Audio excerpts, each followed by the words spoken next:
Hi, good morning, everyone, and welcome to a very exciting session called The Language of Sales.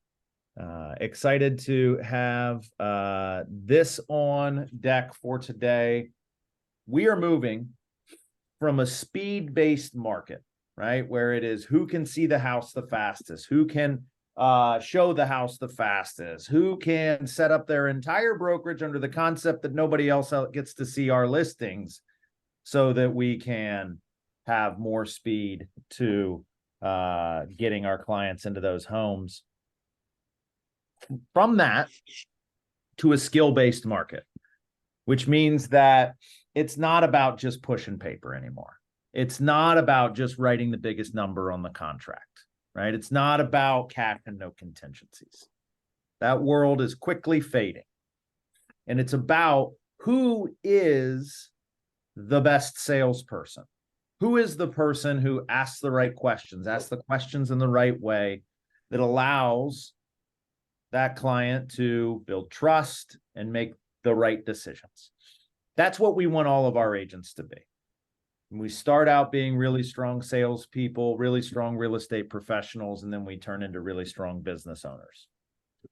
We are very fortunate to have some talented, capable, and experienced salespeople leading this session today, fresh off of a multi-week course taught by Keller Williams MAPS Coaching, called The Language of Sales. And so Alison Benoit, Alex Spino, and Wesley Croft are going to break down what that experience looked like, what their lessons learned were, and put you in a position to apply those things in your next round of phone calls, your next showing, or your next contract negotiation. Without any further ado, I'm going to throw it over to our subject matter experts today. Who is kicking this thing off? Did you want me to do our introduction? Yeah. Go for it. So each one of us was going to take a different section of the 6-week course and go through which one kind of resonated with us, or one that we thought, just that we could work on, or that we already were familiar with. So we're just going to run through the courses in the order. And I think we were going to start with Allison. No, let's start with me. You too. Yeah. So like Alex said, sort of like a 6-week course. All really, really good stuff. I think one of the things that resonated with me the most, both in my just being a real estate agent, honestly, and then in my role as productivity coach, is this idea of asking powerful questions. So I think a lot of times as real estate agents, we tend to ask the question why a lot. I hear it so often. Why don't you want to write an offer? Or why do you think that's the price that you should sell your house at? The whole goal of us taking this course was for us to help empower whoever we're talking to take action in some way, shape, or form. And the way that happens is through our words and what we ask them or what we say to them. And this whole concept of asking powerful questions isn't just it's a really good sales technique, to be honest, but its implications in a lot of areas of our life can't be overstated. The reason why we ask powerful questions, first and foremost, is it allows us to allows the listener to give insight, because it's asking the other person to speak and to answer questions that make them have to think. A why question doesn't make you have to think. A why question just makes you want to give an excuse. So please, if you gain nothing else from this hour-long session, think about this in every aspect of your life. The next time someone says something to you and your first inclination is to ask the question why, don't do that. I had a long conversation with my kids in the car the other day about this very same issue. They tend to want to ask why questions because they're inquisitive. They just want to know and get more information. Our role as real estate agents is not to get our clients to give us more information. Our job is to give them information and then have them act on that information accordingly. And the way that we do that is by asking them powerful questions. So if we give them the information, for example, about, hey, here's what I think the market is telling us about the price of your home that you could potentially sell it for, and they say, well, I don't want to do that. Well, if our next response is, well, why don't you want to do that? That's putting them on the defensive to where they're just going to answer with a because. Well, because I don't want to, or because that's insane, right? We haven't given them enough information for them to make a good decision. But if we were to flip the script on them and instead of asking why, tell me more about that. Tell me more about this price versus the price that you're thinking about, right? And get them thinking, because we want them to think. Logic makes you think, right? But ultimately emotion makes you act. And so we want to get them to start to think about some of these issues. The reason we use powerful questions are that they're open-ended. How many times have you asked a question of someone that just requires a yes or no answer? Does that sound good to you? Yes. Those are great questions to get, pre-selling questions to get people to agree with you, but open-ended questions are more powerful. So you're beginning with words like how, or where, or what, or who, or when. A really powerful question, it's not really a question, but more of a statement, is tell me more about that, or say more about that thing. There's a couple of my coaching clients on the call, what they would tell you is those are the types of questions that really get people to dig deep into what they're thinking so that you can gain more knowledge so that we can help them get to their desired result. So use powerful questions to get the listener to search for their answers and search for choices. Closed-ended questions are almost us leading them to do something or to a desired result that we want and not necessarily to a result that they want. So powerful questions, some examples would be, how does that fit into your plan? So if we've done a good job as agents of getting to, hey, why are you wanting to sell your property, right? That was a why question. Get them talking about the reason for wanting to sell their property. And then if they come up to you and they say, well, I don't like your price, or or whatever the case may be, hey, how does that fit into your plan? How does that price fit into your plan of getting to where you want to be? Or what's the outcome that you're looking to achieve here? Is another great, powerful question to ask when you're in a listing appointment. If you're trying to get them to agree to speak with you, or agree to go on an appointment, or set up an appointment with you, when would it make sense to have a conversation in person? Not, hey, would you be willing to meet with me? Well, that's a yes or no. Give them the choice. When would it make sense to have a conversation? So those are just some examples of questions where you can really flip the script on what they're thinking. The other thing that I wanted to mention too is this aspect of they call it recovery questions. So it's questions that they ask you, or questions that you ask them to sort of put the choice back on them. So for example, hey, I want to list my house at this price, despite the fact that you've told me I needed to list it lower than that. Okay, well, what would happen if you did list it at my price? What would happen if you didn't list it at my price? Or you want to list it at this price, what's the worst thing that could happen? Or if we listed it at the price you want to list it at, what would the consequences be potentially? So those are just some questions that you can begin to ask. And remember two things. One, ask good open-ended questions. And two, please make sure that you take the why question out of your vocabulary, and please do that in every aspect of your life. Again, big conversation with my kids the other day, and it was hilarious because now they're trying to figure out other ways to ask a why question without asking why. So instead of, hey, why did you do that? Well, what made you do that? right? That's a vastly different question, because when you ask someone a why question, what do they generally do? They go internal, and they turn into a shell, and they get defensive, because think about all of your growing up life. Whenever you've done something wrong, what did someone ask you? Well, why? Why'd you do that thing? But let's get into the habit of asking great questions like, well, what made you do that? What was going on in your heart and your mind when you said that? And those are just kids examples, because that's where I'm at in life right now. But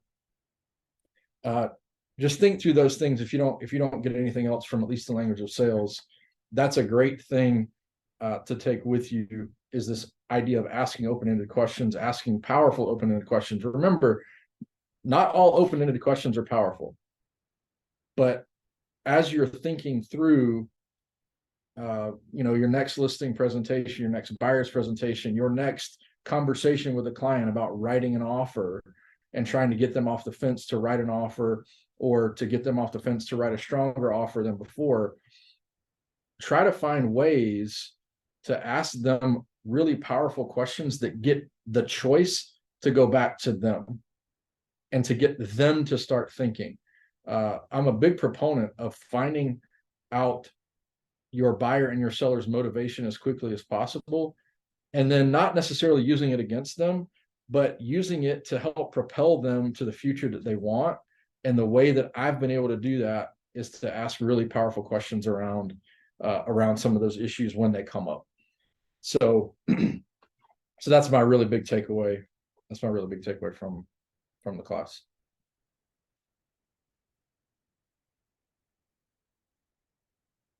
So one of you ladies. Okay. Alison, I will jump in next. I had originally wanted to go and role play with Wes for this, but I'm a little sniffly today, so I decided not to spread my germs around and stay at home.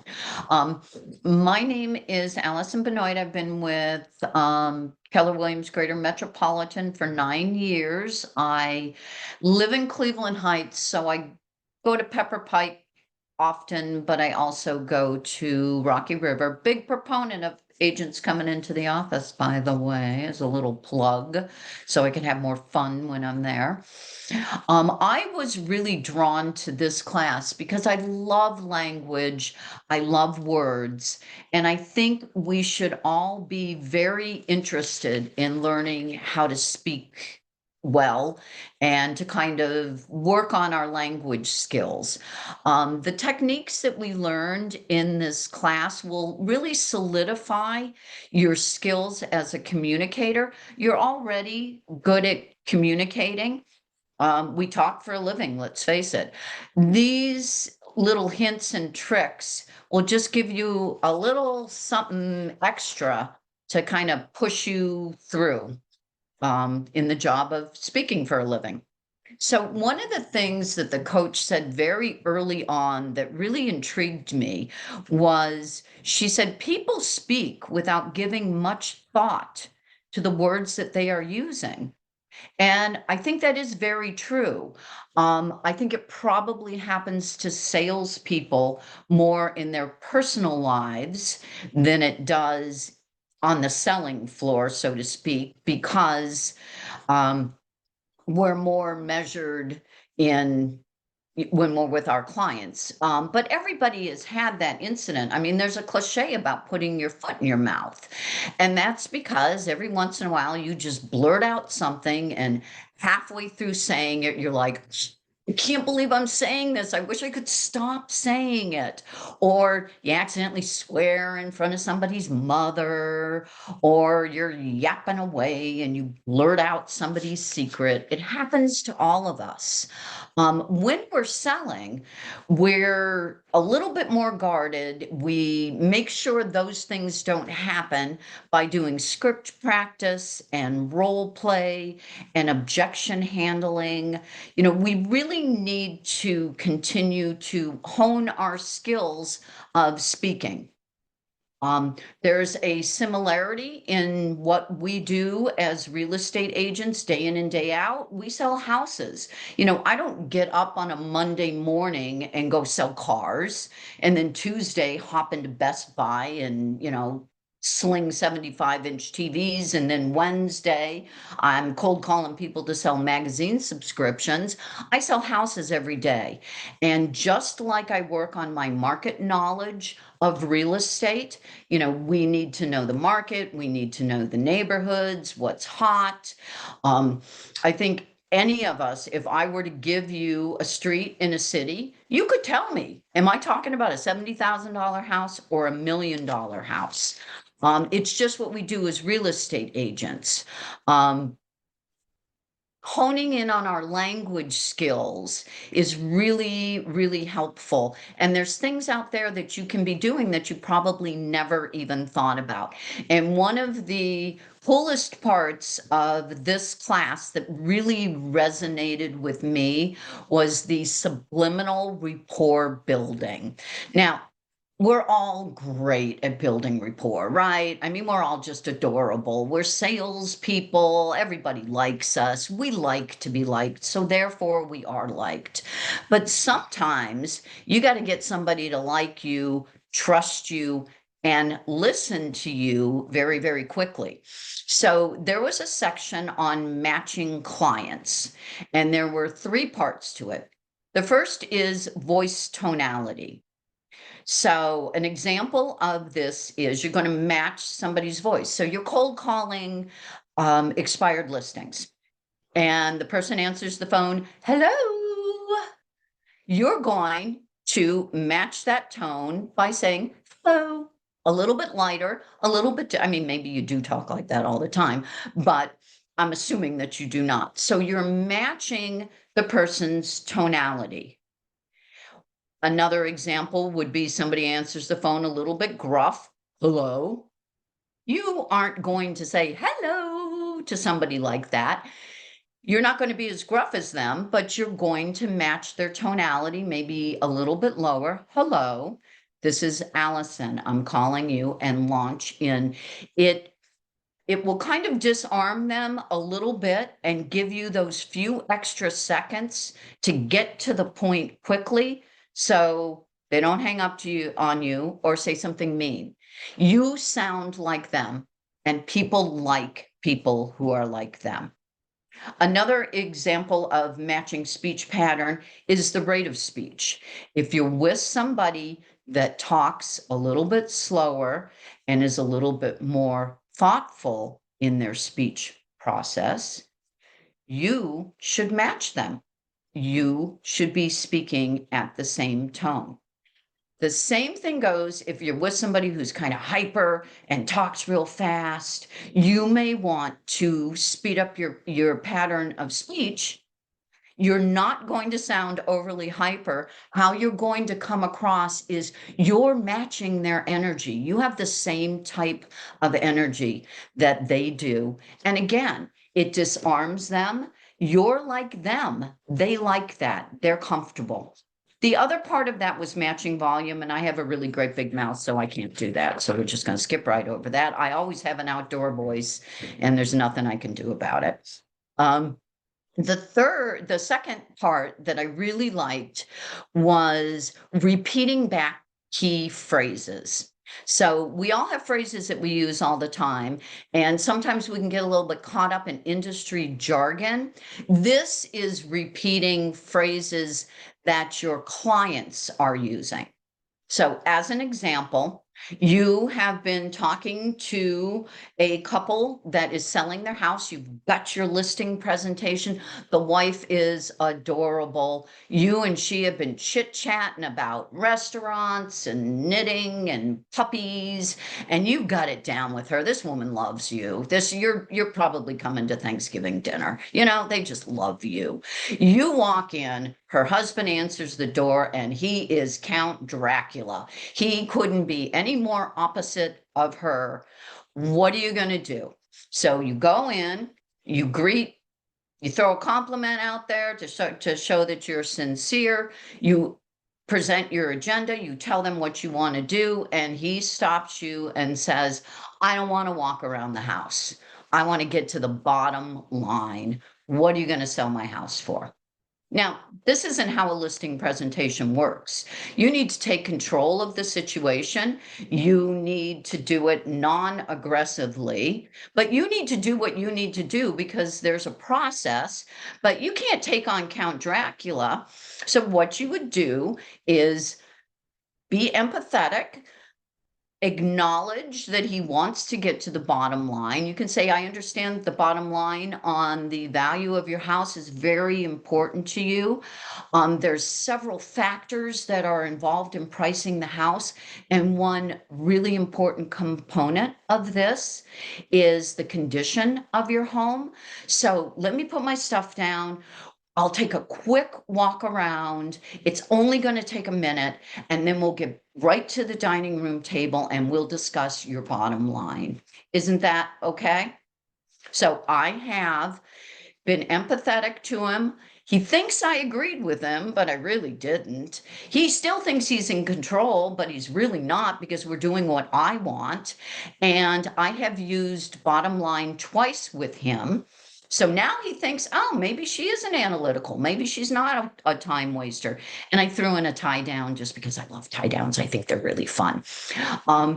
All of these skills you should not go on a listing presentation this afternoon and try out. Try it with your friends, try it with your family. Believe me when I tell you I've been doing this for years. My first job was selling security systems. And this sort of thing, when you're in a one-call close situation, was taught at every single sales meeting. Nobody has ever said to me, are you mimicking me? Are you making fun of me? It's not that obvious. It feels super obvious to you while you're doing it because you're conscious that you're doing it and that you're not always being exactly the person that you are, but you're still being genuine, but it really works. So another example of phrasing is I had a client that was referred to me. She was a new resident coming into the hospital systems. Dad was buying her a condo. Mom was with her. Mom, every time we talked about what they wanted, Mom used the word comfortable. Comfortable is a subjective word. It is like clean. One person's comfortable is not another person's comfortable. So I'm thinking, every time I'm asking these powerful questions, I'm getting comfortable. So we went to look at a couple of houses. I did good, better, best, because I try to do that when I can get into see 3 houses. The last one, I could tell by the look on the daughter's face, this was it. I had found her house. I walked right into the living room, and it was a cute little living room. I walked right into the living room, sat down on the couch, waited for the mother to come in. I said, this is so cozy and comfortable. And she said, yes. And she sat down on the chair next to me. The daughter looked at the house, and that was it. We went back and wrote a contract. So rephrasing, you'll find that people almost always have a phrase. Teenagers and kids are a great example. I use this with my grandkids are teenagers. The word literally makes me crazy because they always use it and they never use it correctly. So I use it back on them and they think I'm cool. He is literally 6 feet tall. The dog literally just jumped in my lap. So when I'm at lunch, I say, gosh, this is literally the best cheeseburger I have ever had in my life. And am I the coolest yaya there is? You bet I am literally the coolest yaya there will ever be, ever. So my absolute favorite, and I don't know how this is going to work on Zoom, but my absolute favorite, and this one is fun to do and it works, is mirroring somebody's body language. So everybody's got a way that they sit, they stand. Best example of this, you can do it while you're walking in a house with somebody. Can't do it on the phone. Although they say if you walk around and smile while you're cold calling, you know, people see it. Listing presentation. So if I'm in a listing presentation and the people are attentive, because I'm fascinating, people are attentive and they're sitting up straight. I am going to be attentive and I am going to sit up straight also. Now, if somebody's got poor posture, my dad was in the Army for 30 years. Not a one of us slouches. Sometimes incredibly erect posture makes people uncomfortable if they're slouchy. So if you're with somebody and they're a little bit more relaxed but attentive, there you are. If they're super relaxed, maybe you don't want to be this relaxed, but I also don't want to be sitting like this. Well, somebody is like this. Sometimes hands, if they're going like this, you probably don't want to go like that. That's a little bit obvious.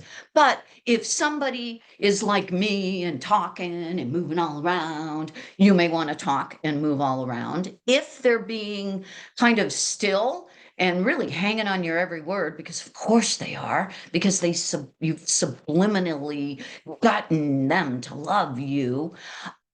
Whatever they're doing, you do. Match their energy. People like people who are like them. Then they trust you. Then they will take your advice, and they will listen to what you have to say. And honestly, it really, really works. Plus, it's super, super fun to do. So again, the 3 parts of subliminal rapport building are tonality, matching the way they talk. Are they high pitched? Are they low pitched?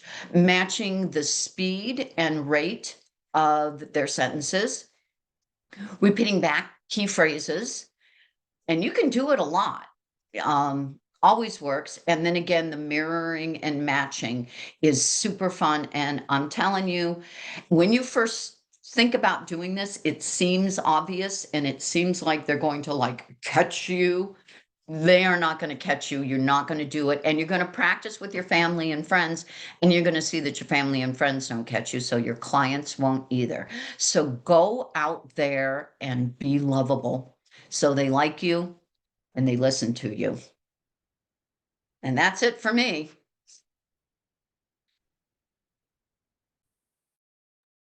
Thank you. Thank you for dragging that out.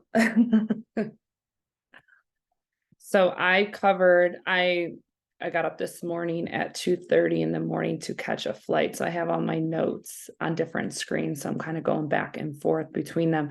So I covered, the one I went was the presuppositions of language, the 4 presuppositions of language and quotes.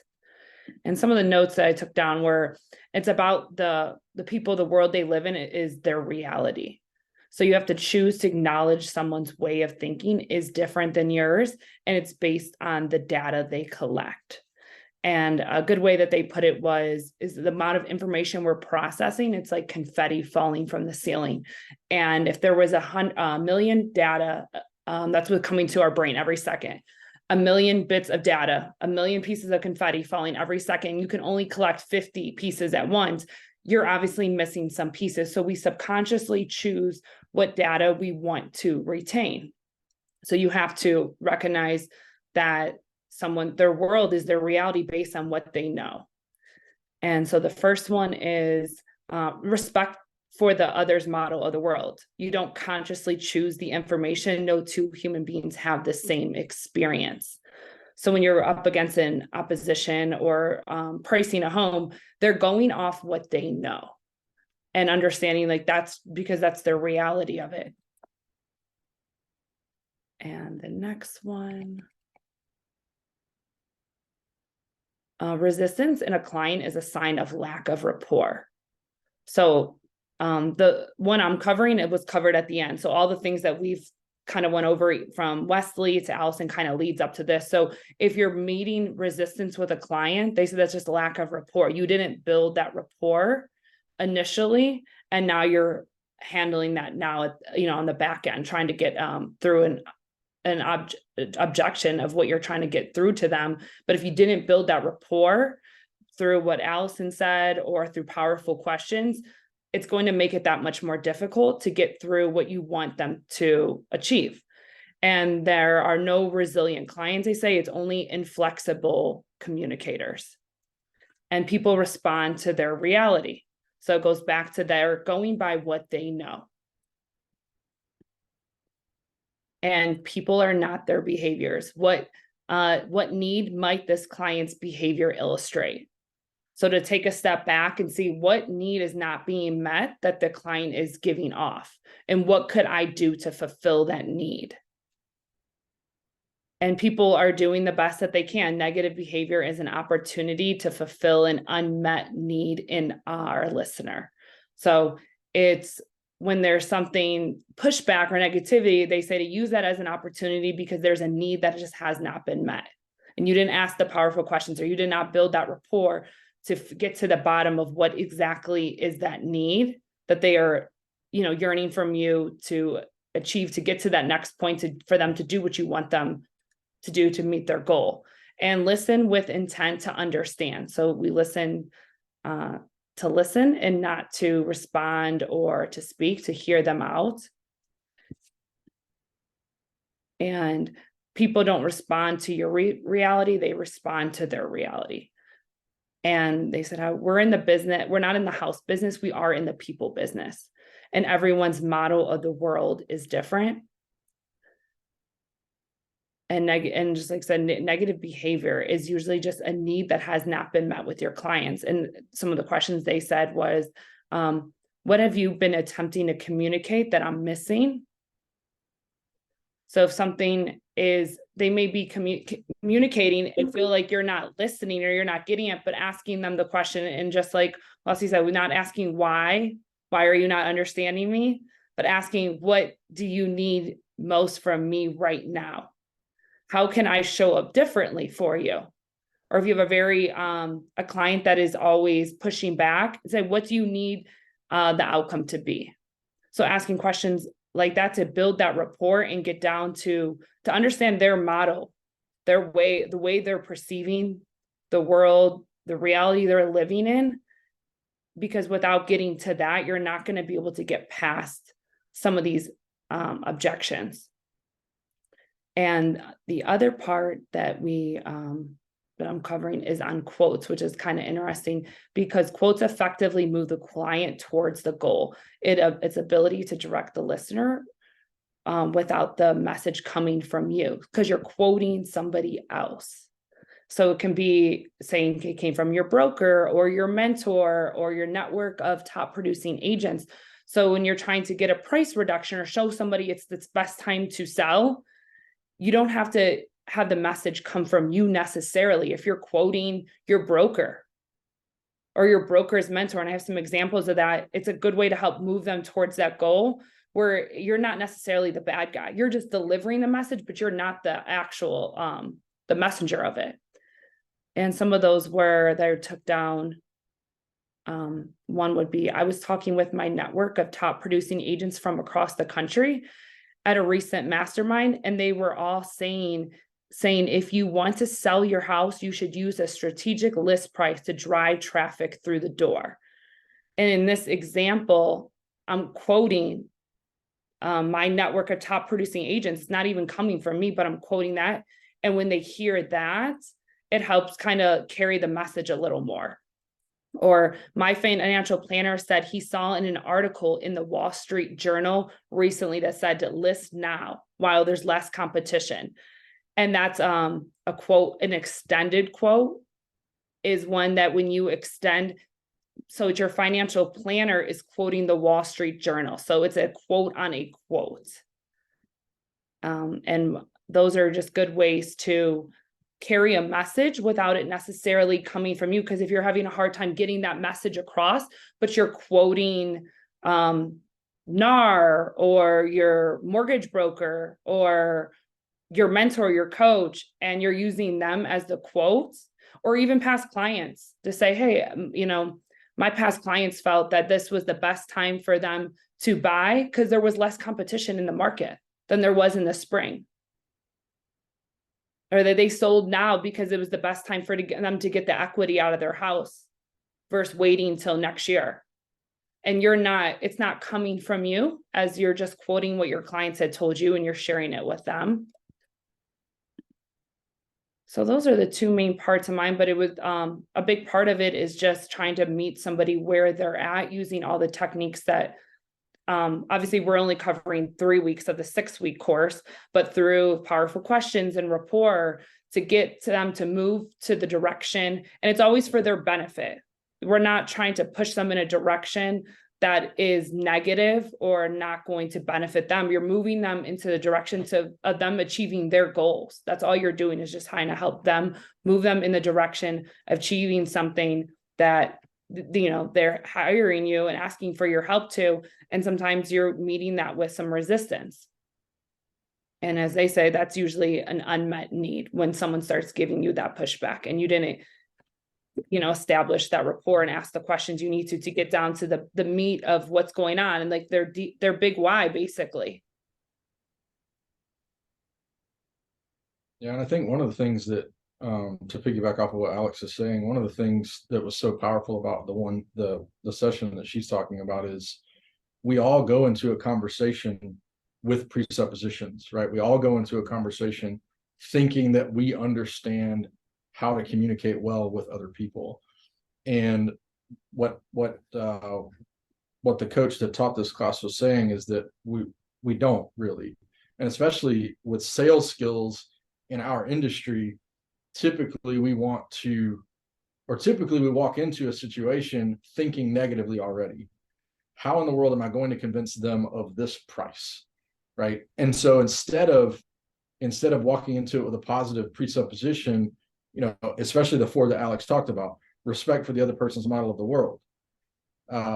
We don't know what, of all that confetti that's falling down, we don't know what confetti they're grabbing and what they're thinking through. And so what we know is that, like Alex said, no 2 human beings have the same experience. So we can't assume that their perception is our reality. That's not how that works. And the same with the second one. We want to take resistance as they're just being obstinate.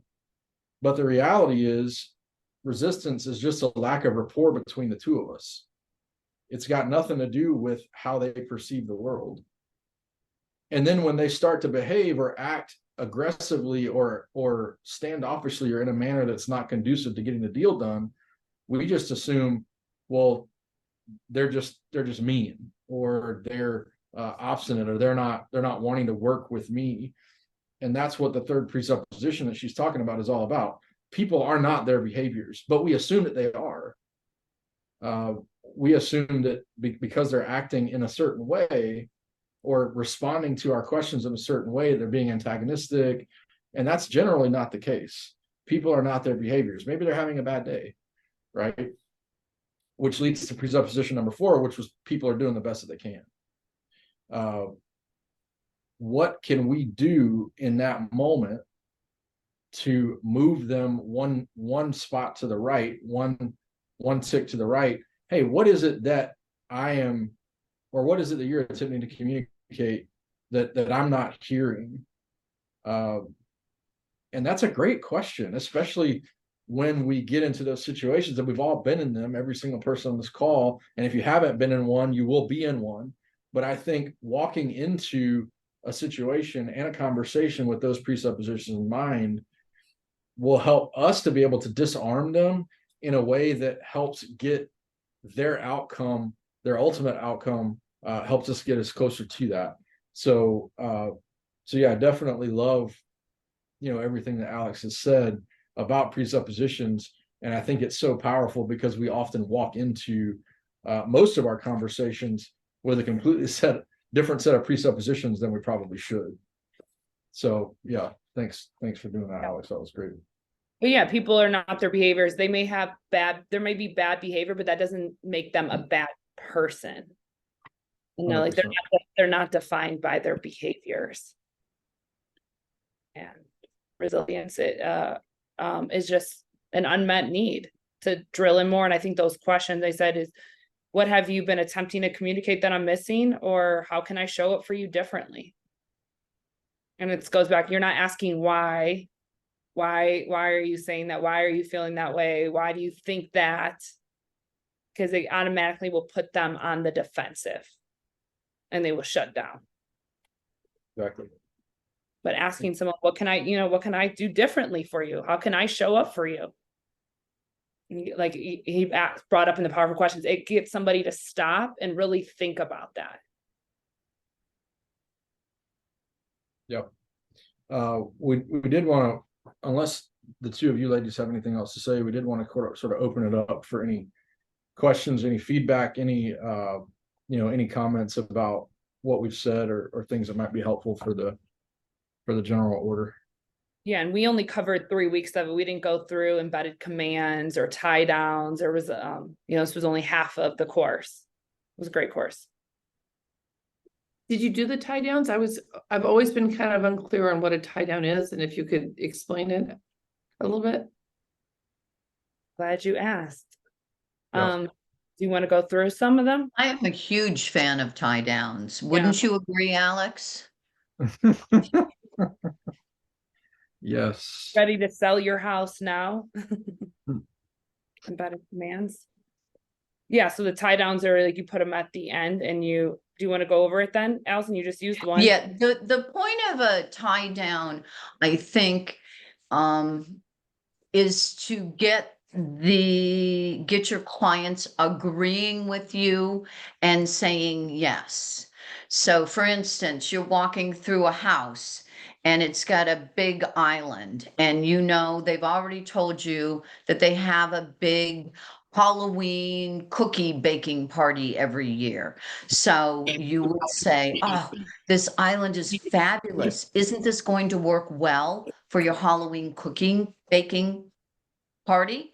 They say yes. You said your toddlers love to take baths. Is this jetted tub exactly what you're looking for? Or this house meets everything on your list. We should write offer. Don't you agree? Yeah. Yeah, it's basically you're wanting to give your listener the opportunity for interaction. And that's really the general rule. The other part of it too is that it allows you to sort of what's the word I'm looking for? Like get a temperature reading or something like that, and to try to know where they are in relationship to sort of what you're talking about.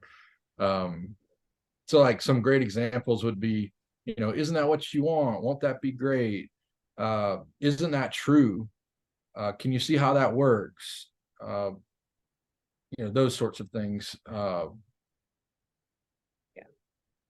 Yeah. So that's kind of why we use them. And I was thinking it can be used at any time, like with a buyer or seller. If you're trying to do a price reduction, you're covering what's going on in the market, them not having to have their house sit.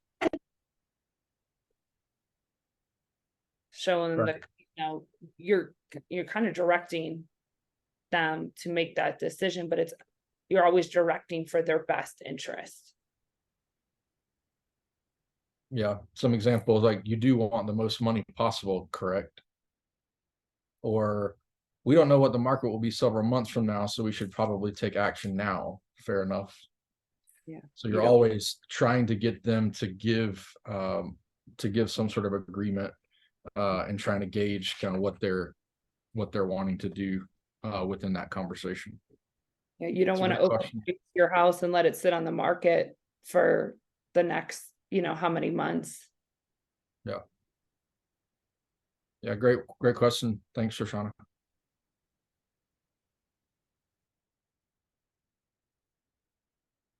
Anything else from anybody? Any questions, comments, cries of outrage?